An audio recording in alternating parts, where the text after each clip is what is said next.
Well, welcome to another Friday night. We've been going through a series on life traps or prisons that come out of complex trauma, and it's really looking at the things that children had to do to survive. So the behavior patterns, the thinking patterns, the emotion patterns that developed because of their trauma in childhood that they successfully used to survive all of that and even to look like they were doing really well. But now in adult life, those very patterns are causing them to have all kinds of problems. They're preventing healthy relationships, they're hurting their children, they're messing up jobs and starting to take their toll on them personally. But when people go to change those, all of a sudden they find there's something in them that doesn't want to change them. There's something in them that gravitates back to those as a default setting, as a place that feels very normal and almost safe to them. And so it's a huge challenge for people in recovery from complex trauma to realize that many of the things that they did to survive now have become prisons, and they're really challenging to begin to change. And so we've been identifying some of the major life traps or prisons that people have when they come out of complex trauma. And today I want to look at one that is so prevalent, so common, and it's people pleasing. And part of what makes it so difficult for people is they got tons of validation for it. It wasn't just that it helped them succeed and survive. It got them tons of validation. So somebody has said this about this life trap. This is the person who, to a large degree, experiences the world in terms of control issues. Other people in their life always seem to be in control. They feel controlled by the people around them. At the core is the conviction that they must please others, that they must please parents, brothers, sisters, friends, teachers, lovers, spouses, bosses, co-workers, children, and even strangers. In all likelihood, the only exception to this rule of people-pleasing, the only person they do not feel obliged to please, is themselves. It is what the other person wants that comes first. This life trap is also known as the subjugation life trap. So you've always felt subjugated to the needs of others, the desires of others. So I need to say up front, there is a healthy people pleasing. I think children come into the world with a desire to please, and it comes from a very innocent, pure place. We're not talking about healthy people pleasing. We're talking about unhealthy people pleasing. Healthy people pleasing always comes from the motive of pure love, and it always has boundaries. Your needs matter just as much as mine. I will sometimes say no to your requests when you want me to please them, and it goes against my other priorities. It goes against my values. It goes against taking care of myself properly. So people pleasing that's healthy always has boundaries and comes from the right motive. What we're talking about is unhealthy people pleasing. And that is people pleasing that comes from the wrong motive. I am doing it so that I benefit in some way, and there's not proper boundaries. So I am taking care of you more than I'm taking care of me. Your needs matter more than my needs. That is what we're going to be looking at today. It is so important to understand that. And part of why I want to emphasize that is because this life trap for many people is very hard to identify as a negative thing. They see themselves as a loving, good person who just wants to help others. They haven't looked at their motive truly or accurately. They just think they want to help others. They're eager to please. They're usually liked by most everybody. They're easy to get along with. They're proud of their ability to be there for others. Also, many have trouble seeing it as negative because they look at their lives and they do a lot of good. They help a lot of people and a lot of causes. And so they, in their mind, go, how can this be a bad thing? They also receive tons of validation. They're almost put on a pedestal as a saint as a hero because of how much they help others. And it gets them respect. It gets them tremendous amounts of praise and validation. And so they go, how can this be a negative thing? So again, to me, the issue isn't that you're doing good to others. The issue is two things. Your motivation, why you're doing good to others, and sometimes you got to give that some careful thought because your initial answer is actually a self-deceptive answer. But secondly, over time, a people pleaser who's doing it for the wrong reasons, without the proper boundaries, is going to experience collateral damage to themselves and to their family. They're helping a lot of other people except for themselves and their family in the way they should, and they're starting to hurt themselves and their family. That becomes the key issue. And so most people don't see this problem. They don't see this as a life trap for themselves until two things. Number one, they're so exhausted, they just can't keep going. They're burning themselves out, and they begin to see that they're the only one giving in relationships. They never receive. It's always about others' needs, never about their needs. So they begin to see that because they're burning out. Secondly, they begin to see that they're hurting their children. Their children are getting a resentment towards them for always helping others but not being there for them. And so they begin to see the damage it's doing to their children and how their children are suffering. So those are the two things that it usually takes before a person actually begins to get honest about this life trap. So we begin with a test of 10 questions. So let's go through that. So again, the scoring is put a 1 if it's completely untrue of you, 2 if it's mostly untrue of you, 3 if it's slightly more true than untrue, 4 if it's moderately true, 5 if it's mostly true, and 6 if it describes you perfectly. And then if you get a 5 or 6 to any of the answers, regardless of your score, this is a life trap that you need to look at carefully. So question 1, I let other people control me. 2, I am afraid that if I do not give in to other people's wishes, they will retaliate, get angry, or reject me. 3, I feel the major decisions in my life were not really my own. 4, I have a lot of trouble demanding that other people respect my rights. 5, I worry a lot about pleasing people and getting their approval. 6, I go to great lengths to avoid confrontation. 7, I give more to other people than I get back in return. 8, I feel the pain of other people deeply, so I usually end up taking care of the people I'm close to. 9, I feel guilty when I put myself first. 10, I am a good person because I think of others more than of myself. So the scoring, if you get a 10 to 19, probably doesn't apply to you. 20 to 29, this life trap may apply to you occasionally. 30 to 39, it's probably an issue in your life. 40 to 49, it's definitely an important life trap for you to consider. And 50 to 60, it's definitely one of your core life traps. So where does this come from? Why do people end up being people pleasers? So again, multiple different ways that this can be produced in a child as their way of adapting in order to survive. But number one, you could have had parents who basically tried to control, dominate every aspect of your life. They didn't allow you to make decisions. They made them all for you.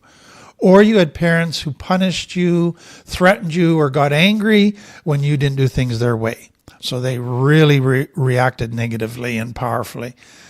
Or your parents withdrew emotionally or cut off contact with you or withdrew love from you if you disagreed with them about how to do things.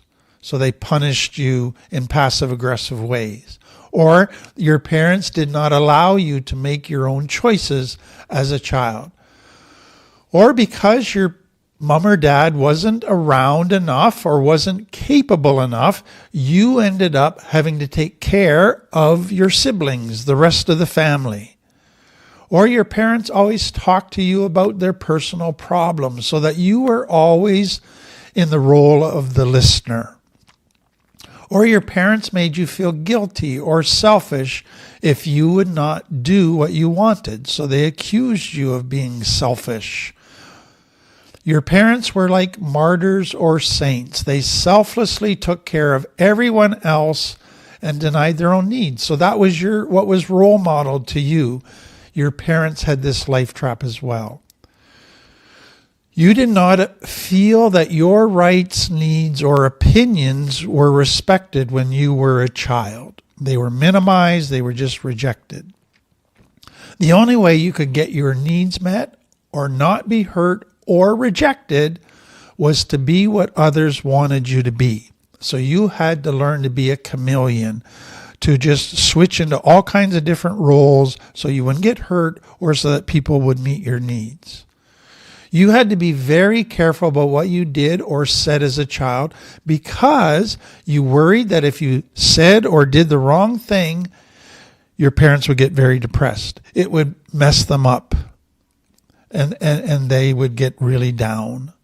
Or you often felt angry at your parents for not giving you the freedom that other children had. Or your parents taught you a definition of love that was actually a definition of codependency. And it was basically that you should constantly deny your needs and sacrifice for others. That's actually a wrong definition of love, but that's what you got. Your parents had a belief system that if you took care of yourself in healthy ways, that you were being lazy or selfish. Peace in your family was not about justice and love happening. It was about submitting to what a narcissist wanted. And so as long as everybody fully submitted to what the narcissist wanted, there was peace, or what looked like peace. Everybody could relax. And so what got emphasized in your family as a strong value is submission. You need to submit to the authority. That's the only way to have peace. Possibly you grew up where your parents saw you as a unique child, a child who was a bit different, and they were afraid to let you kind of have autonomy, to do your own thing, to follow your dreams, to follow your desires, because they're afraid that you would go against social norms, that others would start looking down on your family because you were so different. And so they had to try to control you and keep you in a box. Or you grew up in a family where your parents saw children as being naturally selfish. And so it was emphasized to them that they had to train you to be obedient, to train you to be responsible. Because if they just let you go, then you would just be irresponsible and wild. And so their focus was not to understand their children or to meet their children's emotional needs. Their focus was get your children to obey, get your children to be responsible. It's possible you grew up in a family where your parents kind of gave you the role of being the hero child. You were going to be the perfect child. You were going to be the child that took care of everybody else, super responsible, sacrificed all your needs, and you got tons of validation for being that child. Or you grew up with a parent who was a narcissist. It was all about what they wanted. It was their way or the highway. They abused their position of authority. It was all about them getting what they wanted. There was no discussion, negotiation, or compromise. And so their needs, their desires, always were placed ahead of everybody else's, and you were expected to submit.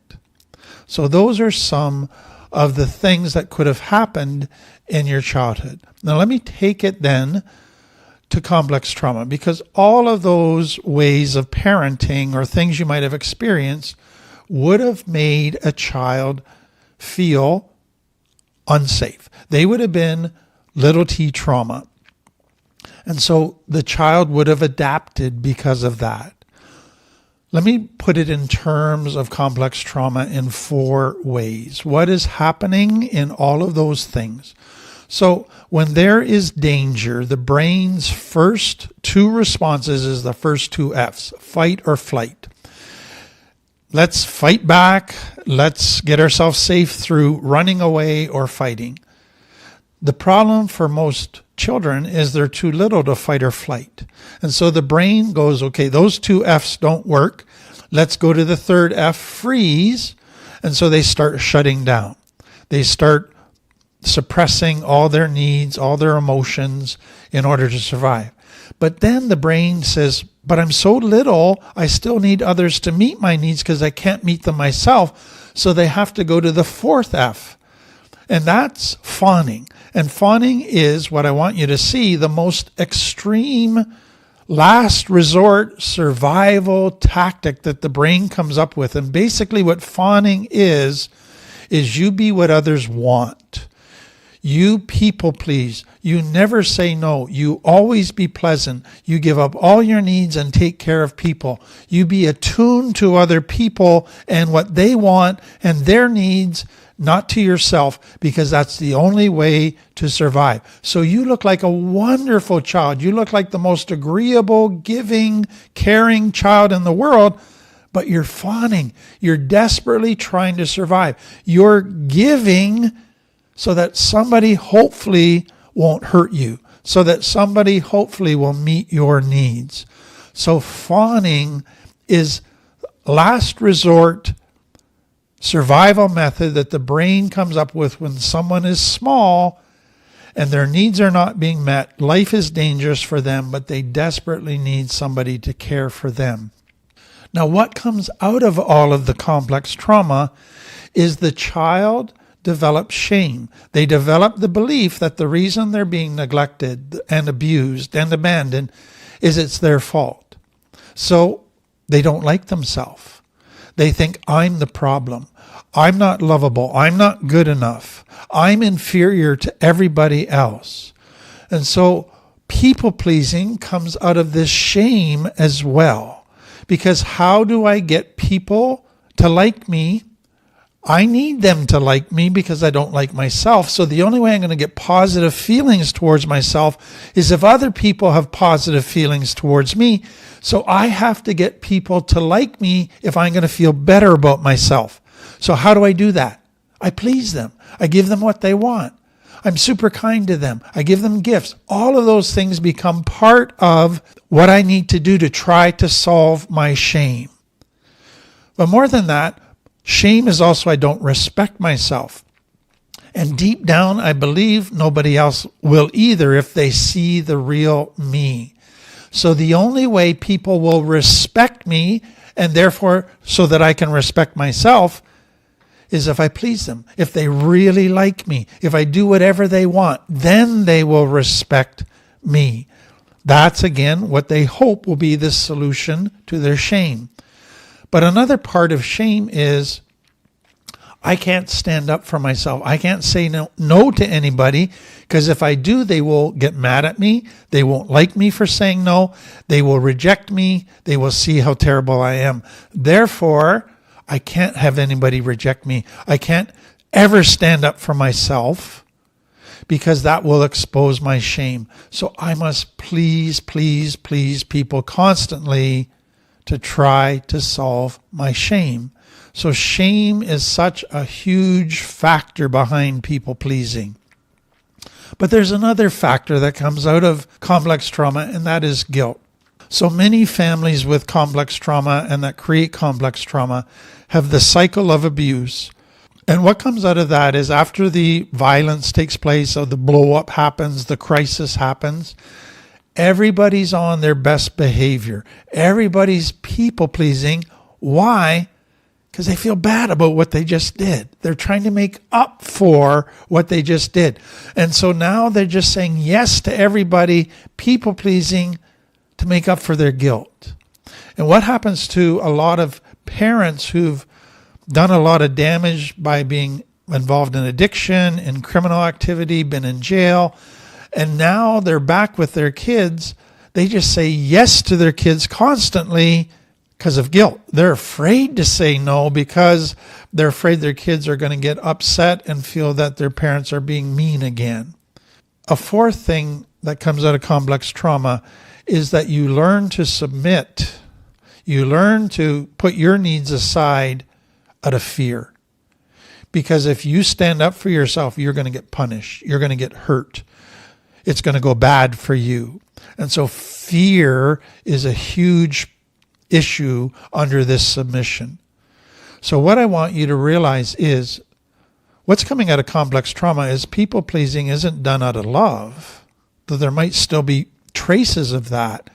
It is done out of need to survive, fawning. It is done out of shame. It is done out of fear. It is done out of guilt. It is done out of negative emotions that are fueling this need to people please, to try to not get hurt, to try to get my needs met, to survive.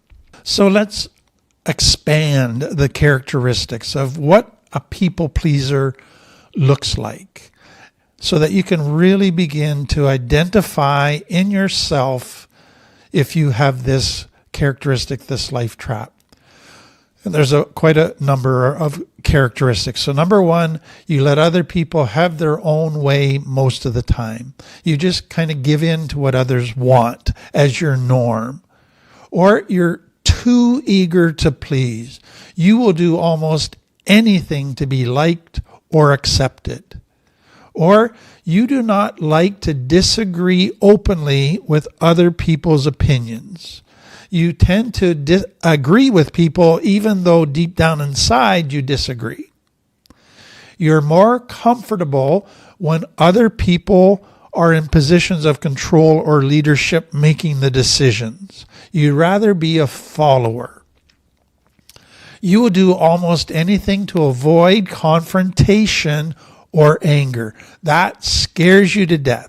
So you're always accommodating people. You go along with things you're not happy about in order to avoid creating friction.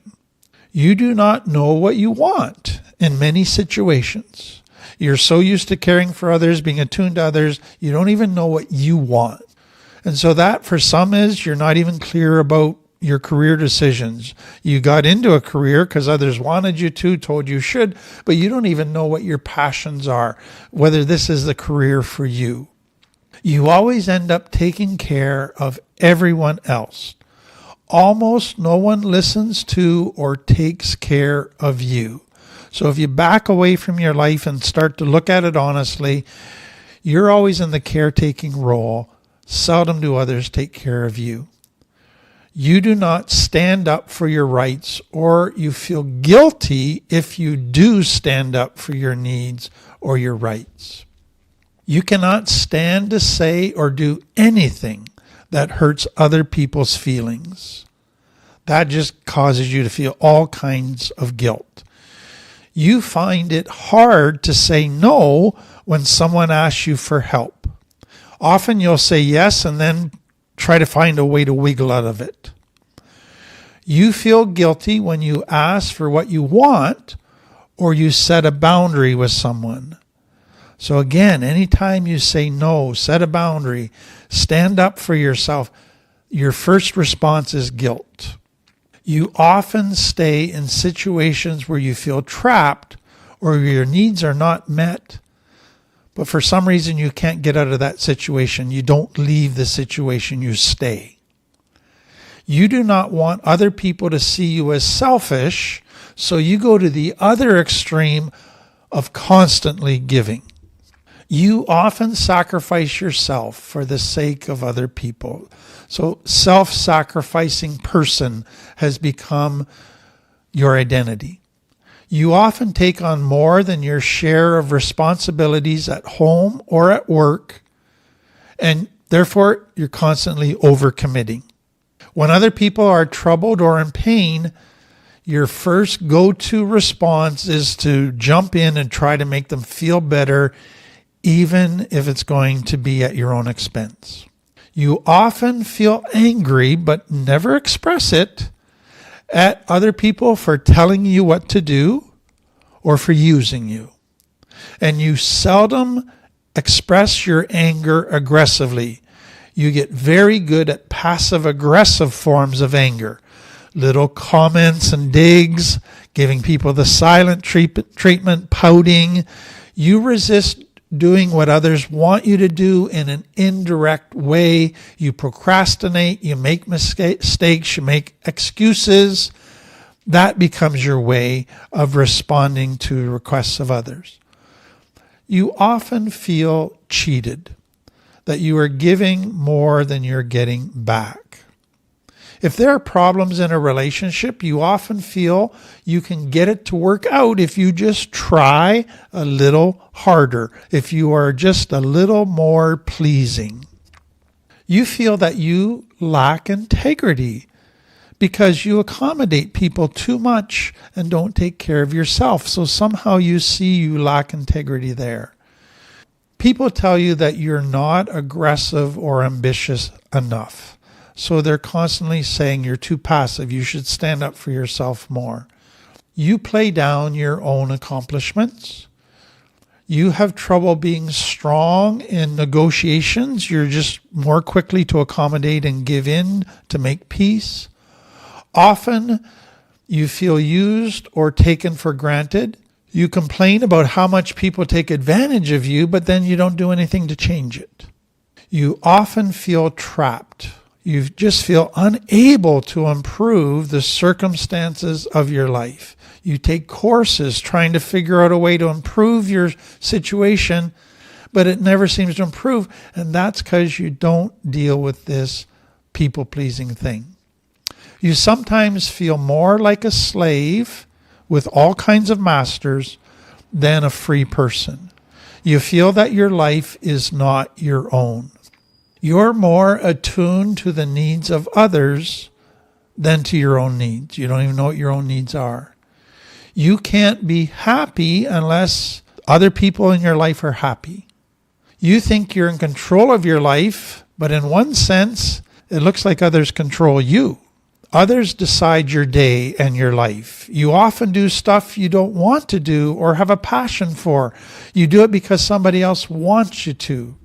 While you appear to be very pleasing on the outside to those who are in authority, in your head you are lashing out against them. You're full of anger and resentment towards all these people using you.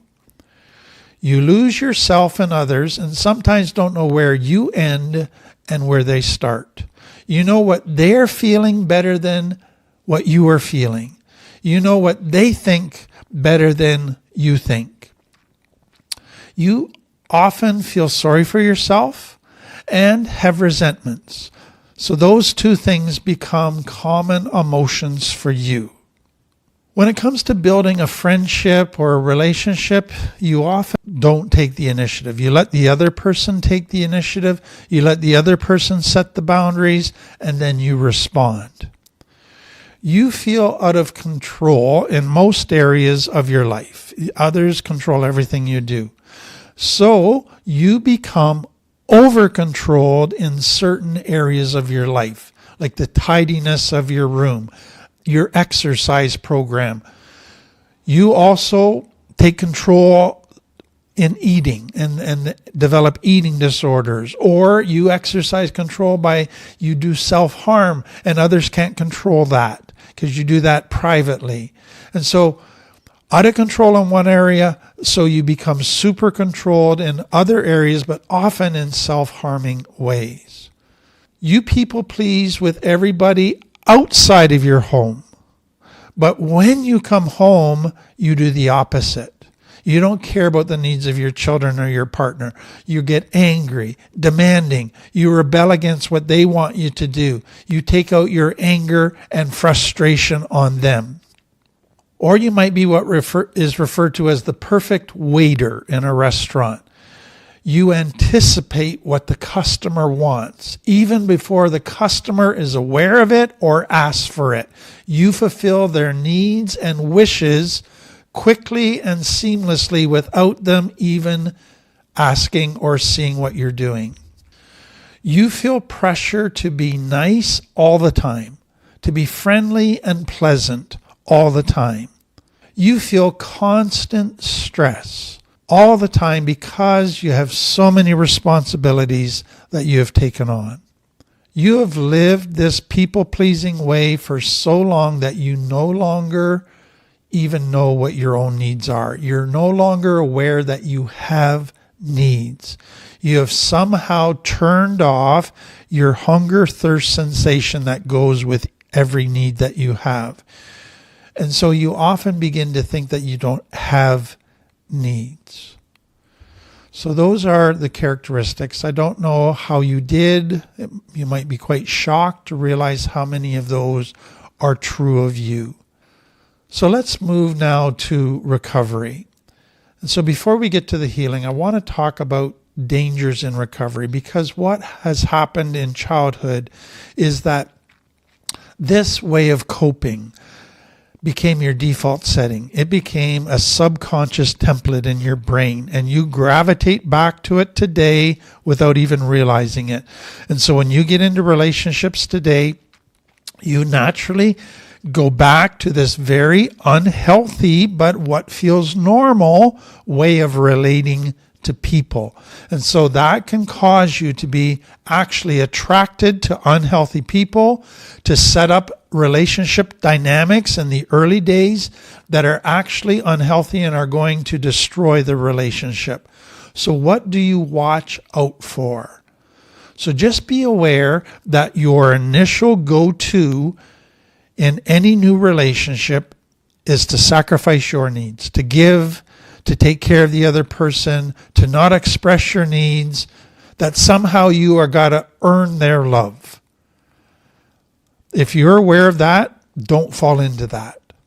That is going to get you into trouble if you begin to follow that again. Also, you're also going to be attracted to people who have a very strong sense of self, who can take the leadership, who know what they want in most situations. And so that could be healthy, but it could be very unhealthy. It could be a narcissist. But be aware that you're attracted to that, and that you're naturally then going to want to just go in and help and take care of and submit to them. So as you get to know this person, be aware if they become very domineering and expect you to do things their way. There's no compromise. There's no give or take. Be aware if your partner becomes irritated or angry when you don't do what they want, when you disagree with them, when you don't take care of them the way they want. And so it's all about taking care of them and not about your needs. If your partner starts pouting or pulling away from you when you're not doing what they want, another danger sign. If your partner is easily hurt or upset so that you feel that, oh, I got to walk on eggshells, I got to make sure I don't do anything that would upset them, that's a danger sign. If you have to watch what you say or do because it might set your partner off, they might explode, or they might get depressed, they might start drinking a lot, another danger sign. Or be aware that if a partner is just constantly needy, incompetent, doesn't do anything, or does everything poorly, and you want to jump in and do it for them, very dangerous. Or you could have a partner who's just very unreliable, very irresponsible. They always had mommy taking care of them and doing everything for them. And so they just continue to be irresponsible, and now you want to jump in and do everything for them. Be very alert if your partner doesn't respect your opinions, isn't alert to your needs, and respect your needs just as much as their own. Be aware that often you'll let early in the relationship your partner make most of the decisions, and you just want to follow. You want them to lead. But that can set up bad dynamics, especially if you start letting them make decisions and do things that really go against what you want. Be aware that if your partner makes you feel guilty or accuses you of being selfish when they ask you to do something their way and you set a boundary and say no. And your boundary is very healthy. Be aware that if you are in a relationship where your partner constantly is sad, having a crisis, struggling, and you end up being the counselor, always the one that's listening, always the one that's taking care of their needs, that could be very dangerous. And be aware of a partner that's just very dependent on you, that they don't want to learn a lot of tools to do a lot of skills. They just want to depend on you and let you do it for them. So those are just things to be aware of as you begin to build relationships in recovery. That if you give into this old template, it might look good in the beginning, but man, it is going to end up with a disastrous relationship in the end. So let's move to how do we heal this template that let us survive, this template that got us respect and validation, that really seemed to work, but now is causing all kinds of problems in our intimate relationships, even though we're getting tons of validation still from people outside of our family. So let me break it down, what I think is some very basic, simple things, but important things. Begin by understanding how this developed for you in childhood. Get in touch with that child that was subjugated, that had to give up their needs and take care of everybody else and just submit. Just get in touch with what they felt, what it was like for them. Really develop that in your mind. And then begin to list the ways you do today people pleasing, the ways you sacrifice, you submit, you put your needs aside. List those, itemize that, so you begin to see how often it takes place. Then start forming, sitting down and going, what do I like? What are my preferences? What are my opinions in every aspect of life? What kind of movies do I like? What kind of foods do I like? How do I like to use my leisure time? Where am I on the political spectrum? About what do I think about current controversial issues? How do I think about how I use my time? Begin to really define for yourself your needs and your desires. And then make a list of what you do or give to others and what they give to you. How much time do you spend listening to others versus how much time do they listen to you? How much do you sacrifice for others versus how much they sacrifice to you? How much you give of your money? How much you give of your time? How much you give of your resources versus what others do for you? Begin to see accurately. And if it's not close to 50%, if it's way out of balance, then you really have to look closely at that. Stop behaving passive-aggressively. Push yourself to assert yourself, to express your needs, to express your displeasure when your needs are not being considered, when your opinions are not being considered. Now, what I would say is start with kind of easy stuff first and expressing your needs and desires in the easier ways first. Practice asking others for help. Practice asking others to meet your needs. Discuss your problems with others. Be open and vulnerable with safe people. So that what you're trying to do is develop a balance between meeting others' needs and them meeting your needs, but that means you have to communicate your needs. And so you need to begin to practice doing that with safe people. Now, the big one is you got to heal your shame. You can do all kinds of things to stop people pleasing that I've just described, but if you don't heal your shame, you're going to go back to people pleasing. And healing your shame is such a big one. And so again, part of our Lift course, part of the video series on YouTube is all about shame. And so I just encourage you that this is such a key part of the healing journey.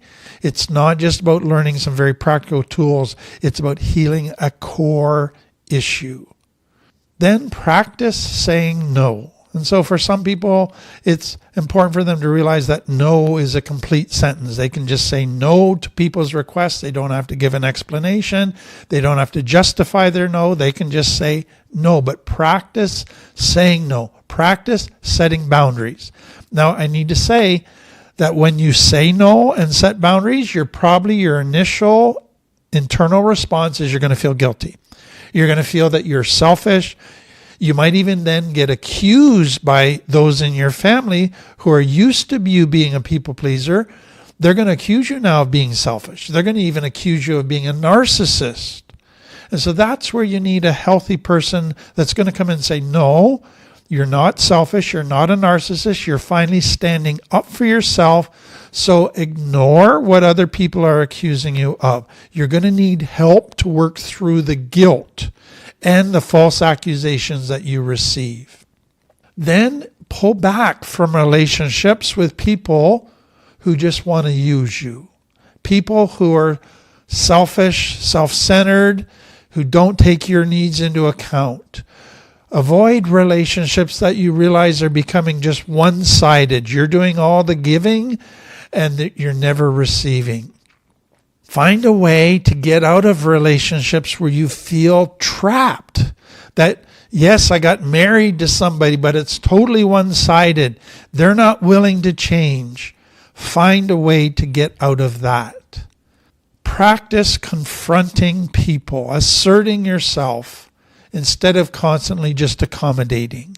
And so that means learning to express your anger appropriately, learning to express right away that you're not comfortable, that you're upset, that you feel used, that you're hurt.